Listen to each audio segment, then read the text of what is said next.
20. The basis of pragmaticism. In a number of selections in this volume, Peirce speaks of the object as determining the sign, and in the introduction it was emphasized that unlike some contemporary semioticians, he was no believer in the arbitrariness of all meaning. Yet he was an indeterminist, as he shows in the following extract from a long manuscript of 1906. In the triadic sign relation object-sign interpreton, the object determines the sign. But the sign does not determine the interpreton. Rather, the interpreton joins the object in determining the meaning of the sign.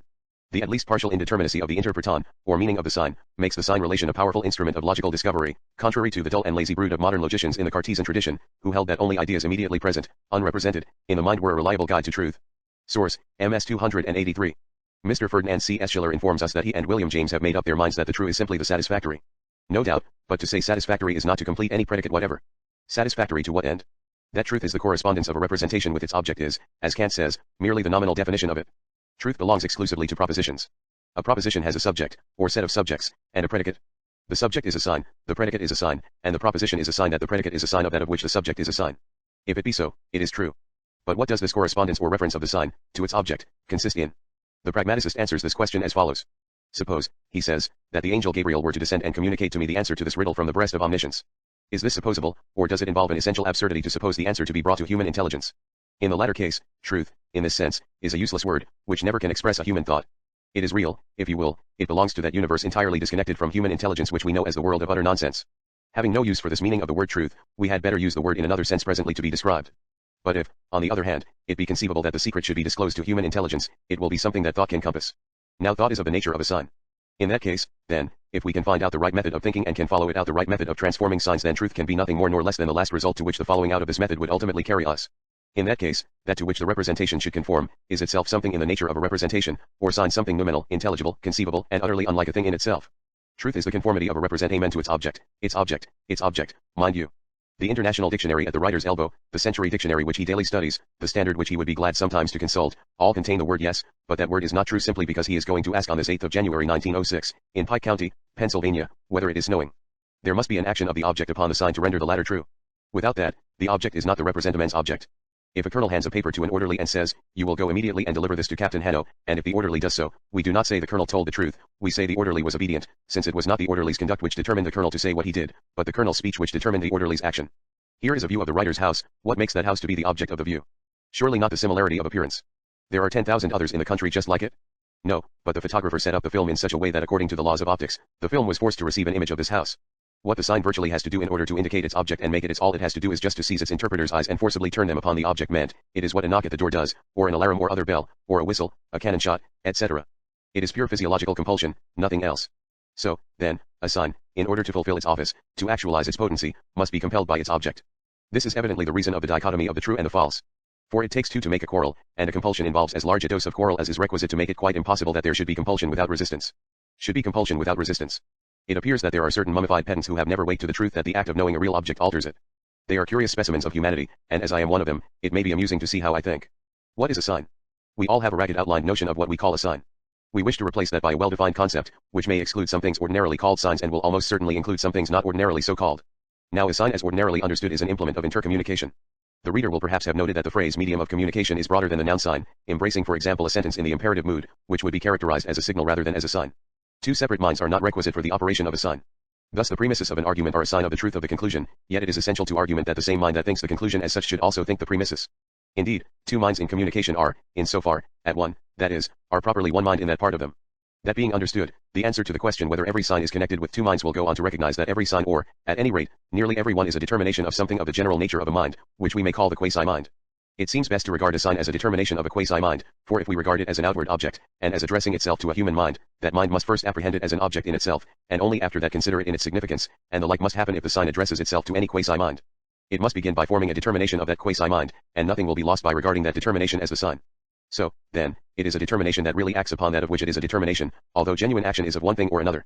This perplexes us, and an example of an analogous phenomenon will do good service here. Let a community of quasi-minds consist of liquid in a number of bottles which are in intimate connection by tubes filled with the liquid. This liquid is of complex and somewhat unstable, mixed chemical composition. It also has so strong a cohesion and consequent surface tension that the contents of each bottle take on a self-determined form. Accident may cause one or another kind of decomposition to start at a point of one bottle producing a molecule of peculiar form, and this action may spread through a tube to another bottle. This new molecule will be a determination of the contents of the first bottle's contents which will thus act upon the contents of the second bottle by continuity.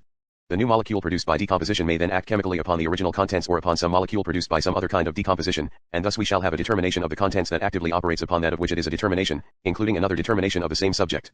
But it is high time we insured ourselves against snares by determining the precise sense which we are to attach to the term determination, and to set in order the terminology of its mental vicinity. A few pages were given to this work in last October's Monist, Volume 15, pages 487 to 490, Issues of Pragmaticism, but those remarks require supplementation. Determination, in general, was not defined at all, and the attempt at defining the determination of a subject with respect to a character only covered, or seemed only to cover, explicit propositional determination. An incidental remark, p. 488, to the effect that words whose meaning should be determinate would leave no latitude of interpretation was more satisfactory, since the context made it plain that there must be no such latitude either for the interpreter or for the utterer. The explicitness of the words would leave the utterer no room for explanations of his meaning.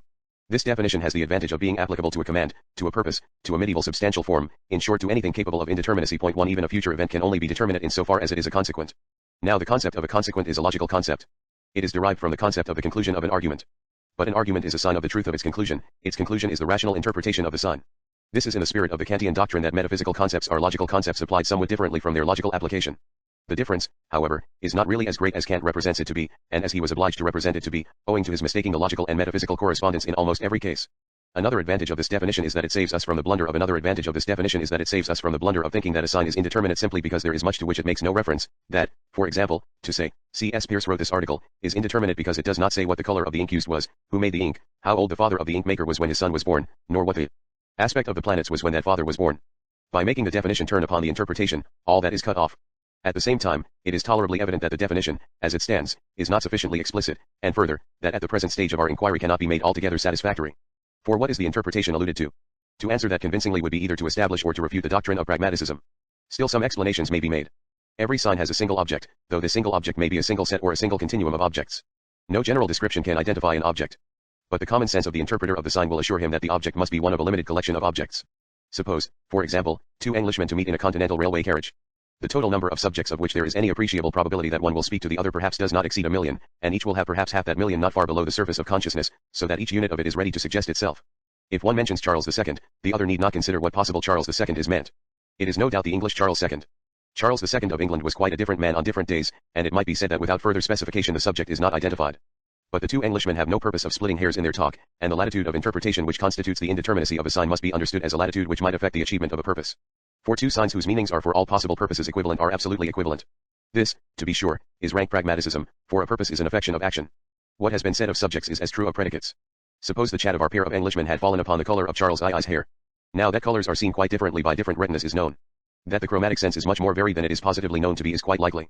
It is very unlikely that either of the travelers is trained to observe colors or is a master very unlikely that either of the travelers is trained to observe colors or is a master of their nomenclature. But if one says that Charles II had dark auburn hair, the other will understand him quite precisely enough for all their possible purposes, and it will be a determinate predication. The October remarks made the proper distinction between the two kinds of indeterminacy, viz., indefiniteness and generality, of which the former consists in the signs not sufficiently expressing itself to allow of an indivisible determinate interpretation, while the latter turns over to the interpreter the right to complete the determination as he please. It seems a strange thing, when one comes to ponder over it, that a sign should leave its interpreter to supply a part of its meaning, but the explanation of the phenomenon lies in the fact that the entire universe, not merely the universe of existence, but all that wider universe, embracing the universe of existence as a part, the universe which we are all accustomed to refer to as the truth, that all this universe is perfused with signs, if it is not composed exclusively of signs. Let us note this in passing as having a bearing upon the question of pragmatism. The October remarks, with a view to brevity, omitted to mention that both indefiniteness and generality might primarily affect either the logical breadth or the logical depth of the sign to which it belongs. It now becomes pertinent to notice this. When we speak of the depth, or signification, of a sign we are resorting to hypostatic abstraction, that process whereby we regard a thought as a thing, make an interpreton sign the object of a sign. It has been a butt of ridicule since Moliere's dying week, and the depth of a writer on philosophy can conveniently be sounded by his disposition to make fun of the basis of voluntary inhibition, which is the chief characteristic of mankind. For cautious thinkers will not be in haste to deride a kind of thinking that is evidently founded upon observation, namely, upon observation of a sign. At any rate, whenever we speak of a predicate we are representing a thought as a thing, as a substantia, since the concepts of substance and subject are one, its concomitants only being different in the two cases. It is needful to remark this in the present connection, because, were it not for hypostatic abstraction, there could be no generality of a predicate, since a sign which should make its interpreter its deputy to determine its signification at his pleasure would not signify anything, unless nothing be its significate. But hypostatic abstraction, the product of which may be termed a hypostasis, renders general classes of predicates possible, and classes of those classes, and so on, in a manner which the dull and lazy brood of modern logicians has failed to investigate sufficiently, not to say altogether. Oh, it maddens one to think how ignorant and in many respects, doubtless, far worse than ignorant their criminal neglect has left us. Only think, what legions of good-for-nothing bummers have written logic books without bestirring themselves to repay their debt to the Greeks and to the medieval doctors by adding a single sentence of new truth to the science. Note 1.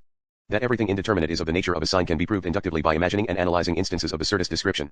Thus, the indetermination of an event which should happen by pure chance without cause, sua spont, as the Romans mythologically said, spontanément in French, as if what was done of one's own motion were sure to be irrational, does not belong to the event say, an explosion per esse, or as explosion.